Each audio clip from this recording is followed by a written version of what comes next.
Hello, everyone. Welcome to the West Virginia Game Developers Expo, fifth annual, 2020. I am Patrick Smith, and I'm having to do professional spotlights a little bit differently this year.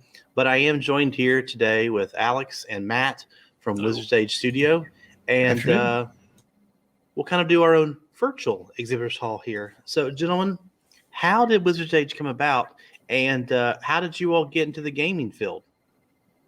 Yeah, so Wizards Age kind of started as a very rough idea back in 2015 when me and the artist were getting out of the Army on Fort Hood. So it took a couple years for us to get any momentum behind us. Really took off last year, actually, when we met Matt. We started working together on Valhalla. So we have a couple other projects we're kicking around, but this has been, I guess, just a year and a half of us really getting together on this. That's it. Yeah. It feels like much longer. Right. Long year. Yeah. So originally I got into game dev as a kid using GameMaker. There was like 3.4 or something back then. So we gravitated to GameMaker Studio as kind of our weapon of choice here. And that's both games we've been putting out are both in GameMaker Studio.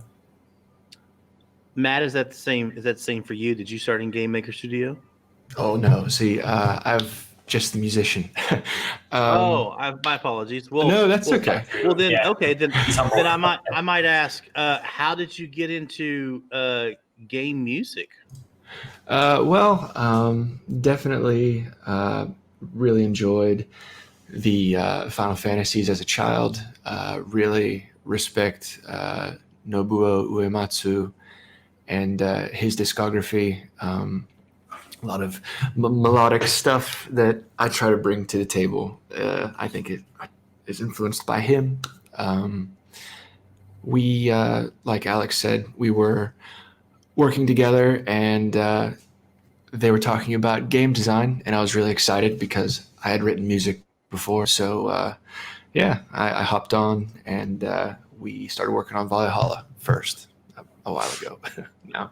Well, I definitely enjoy as well your taste in music because usually when I'm at my desk at work, I'm constantly playing through Final Fantasy VI. I mean, at the house, I have the 3-disc Kefka's Domain that brought out originally on Final Fantasy III, before they renamed it. But yeah, I grew up on Final Fantasy II, Final Fantasy III, so I have a very special place. Yeah, I have a very special place in my heart for those games. So I absolutely love all of his music. So let me actually show here your all's screen. And so you all can talk about your all's output as Wizards Age Studio. Sure. Yeah. Okay. Yeah. So this is Valhalla. This is, we introduced it last year as the answer to the eternal question, what if Pong was a Zelda-like RPG? So right. The burning question. Yeah, what we've all been chasing. And we're really getting to the meat of the question. So you got these ritual combats, right, to make up the kind of inner portion of the game. It's very Pong-like. You knock these weapons back and forth. And then there's the outer kind of portion of the game that you are rebuilding this town using money you earn in these battles, which give you new weapons, new armor, new shields that you can take back into these battles and knock more things around screen. Right. You unlock playable characters which have different attributes as strength and dexterity, which help with actually functioning in the inner loop. So here you'll see a little showcase of all the different armaments, well, most of them. And so once you are equipped, you hop back into the tower and try to save the realm. I might have said it to you last year when you brought that up, Alex, but when you mentioned, Zelda mixed with Pong, I flash back to Link to the Past. For sure, when in the very beginning, you're fighting the wizard, and you're having to swipe back his actual, bolts of thunder or whatever they may be. Yeah, for sure. I think this, strangely, this idea is kind of programmed into everyone that played Super Nintendo, right? Because that was fun. So the idea is kind of there. We're just making it work. Yeah, so Link to the Past is definitely huge artistic influence on this. Right. That was the point I was going to bring up. Yeah. Yep. And I'm going ahead here and I'm showing your all's Twitter handle and your website and your actual Google Play Store as well, where they can go and get this and also be able to get Worms and Wizards, correct? Yeah. So Worms and Wizards is our first full release. So that game is done. It's out on Android. It's kind of if Galaga was multiplied by Dungeons and Dragons. So you're going through a dungeon, you're fighting evil frogs, hornets, dragons. It's it's got a lot of stuff. You got a little shop goblin here. You upgrade your stats, get new spells, and then you go back in. Very nice. Yeah, I do get the sense of Galaga there. Yeah, and I feel like you still have a little bit of a Zelda feel in there too. Yeah, it's huge. Have a love for that. Oh, for sure. Yeah, so Worms and Wizards is out, right? It's coming to iOS pretty soon. But Worms and Wizards is actually a spin-off of another project we're working on, which was very heavily Zelda and Secret of Mana kind of inspired. So, am I hearing that correctly? That you all were starting on another project, and this one kind of like became the ultimate project creep. You finished this one before the other one. Is that right?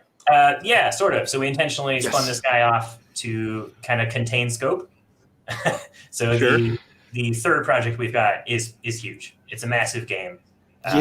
So we took one character from that game, the wizard here, Xanar, and we gave him his own game so that it can be done and it can be a contained experience there. Great, fantastic. Well, is there besides Valhalla, besides Worms and Wizards, pointing people to your Twitter or your website? Is there anything at this point yet you all want to plug?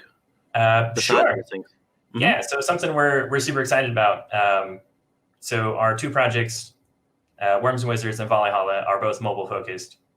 We have a third project that is probably going to come to console. Oh, nice. And that's this guy here, Warhorn Saga. So Warhorn Saga is, again, like if Pikmin was mixed with Zelda. So you've got this like kind of Warcraft-like RTS game.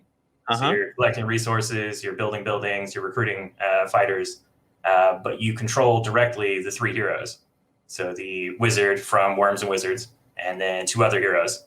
And you're actually recruiting troops, you're fighting armies. It's a pretty grand scale kind of game. I get your Secret of Mana influence there. Yeah. We wear it on our sleeve, right? we're not ashamed. I gotcha. Yeah, I follow. Well, fantastic. I mean, I don't want you to give too much away, and I personally haven't delved deeply into console code base, but what's the prospective consoles you're looking at going for? How widespread can you be? Are we talking the big three? Yeah, we're really hoping for Switch. Okay. We think that's kind of where it would want to live. I was really hoping for that too, because I'd love to take this handheld with me. Someplace. I know. Right? Yeah, that'd be a great experience. Yeah. Oh yeah. So we're working that project's coming together. It's a pretty long-term project, but we fingers crossed, kind of knock on wood, this may be going to Kickstarter in the next 6 months. Oh, okay. Awesome. So definitely look out for that. Yeah, we'll keep a watch out there for that. Well, cool. Well, great, gentlemen. The one last thing that I would ask you, and you all can feel free to chime in on anything else you want, would be for people out there who may have attended this conference who are like, I'm thinking about getting into game design, I'm thinking about getting to music design and gaming. What would be your advice for them if they're thinking about getting into one of the two fields you all have? Yeah, so I think for getting into game development and game design, it's just get in there. So there's tons of game jams out now that have a very narrow kind of scope. They're usually 48, 72 hours. Just get in there and do something, man. You're gonna meet people. You're gonna work on projects that you can show to other people. Just get your feet wet. Just get in there.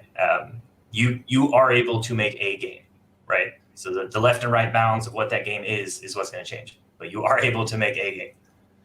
And that's the same thing with music design. You can't really understate how important play is. You really have to enjoy what you do. You have to just really have fun. You don't have to record or write down everything that comes to your mind, but if you do it enough, if you enjoy it enough, and if you keep at it, there will be little nuggets here and there that you will be proud of.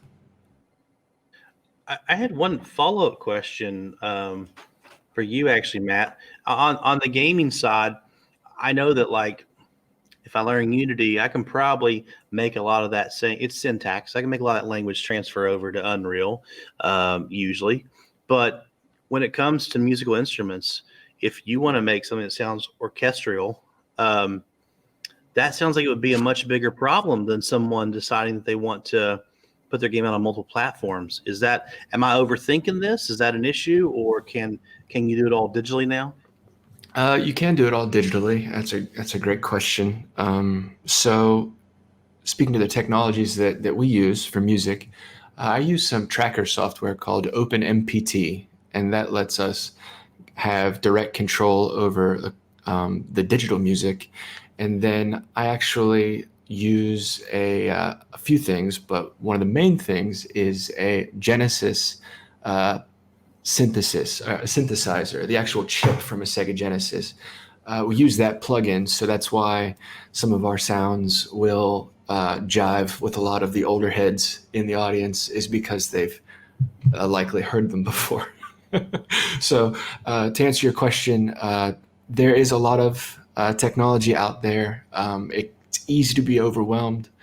I can't stress how good Audacity is for audio design. So yeah, I'd plug those three: OpenMPT, Audacity, and actually a good synthesizer. Just a MIDI controller that you can buy for maybe like $50 somewhere with a USB adapter, and you're in there. Well, fantastic.